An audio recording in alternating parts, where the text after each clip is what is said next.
Big Car's really been involved with Row from the beginning, and one of the things that we're really interested in is how can artists and groups like ours help activate spaces. So a lot of the initial work was really transforming the spaces to be an opportunity for people and for things to happen.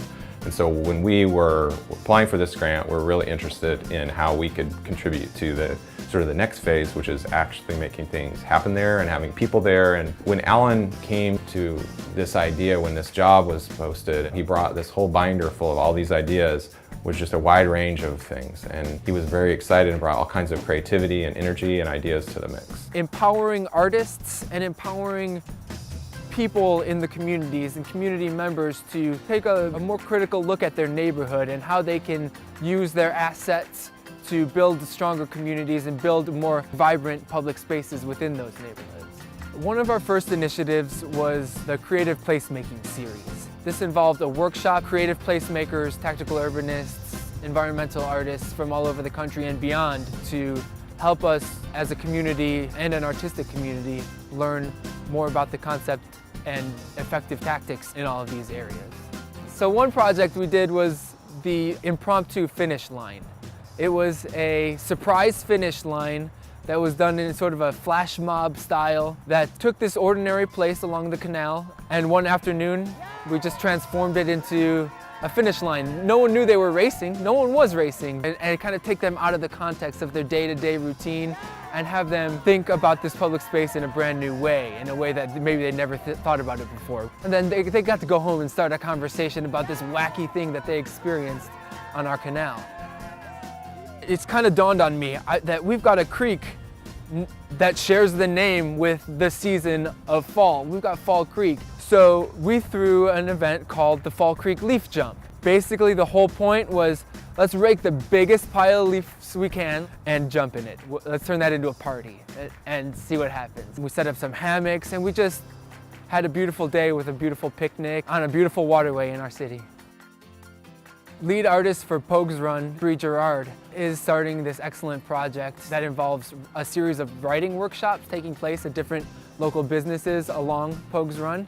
When I was a kid, I used to read Choose Your Own Adventure books, and it would take you through the book, not linearly. And I really want to do that with space. So you start at one place and you can read part of the story and choose how you want the next part of the story to go by going to another place. Just really have more of a sense of imagination and play when they're in the neighborhood and around the waterway. Something else that's been happening over on Pleasant Run, there's this brand new bridge that's just gone in, this nice, beautiful pedestrian bridge, and we wanted to celebrate that, this brand new community asset. We wanted to celebrate the culture that exists in the neighborhood, the Mexican heritage, so we threw a Day of the Dead celebration.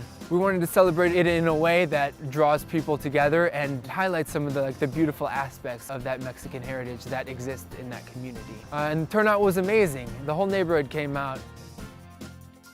And we're not gonna let the snowy weather stop us either. Already this winter, first snow, lead artist for the White River, Lisa Elliott, had us out on the White River stomping around. The bank of the White River is like this blank tableau, and it angles towards IUPUI and also the area hospitals. So I had this vision of people looking out their hospital window and seeing the bank of the White River kind of come to life. What I wanted to do is to kind of show like a flow. Everybody started at a lamppost and moved with the flow of the river and did like arcs and angles and eddies and swirls, and so make an imprint then on the snow that could be seen from quite a distance. We're working with these lead artists to empower them to better understanding of creative placemaking and engaging with their art in the public realm. What we're really trying to do and what Alan's trying to do is just surprise people and have things be spontaneous and social and just make it something fun that you'd want to do, and it's appealing, and so people really want to be there and want to participate in it, and it's just something that they remember and they have a good time, and that association of fun with the waterways is a really good thing for Row and a really good thing for the waterways in general. I kept hearing the same thing over and over again. I've never seen this before. I had no idea this was here. I run past this every day. I'd never seen this before. And my thought was, jackpot. That's exactly what we want. We want people to to see these public spaces and re-envision them in a way that frames them as assets for their communities and as a catalyst for community engagement and for building neighborhoods.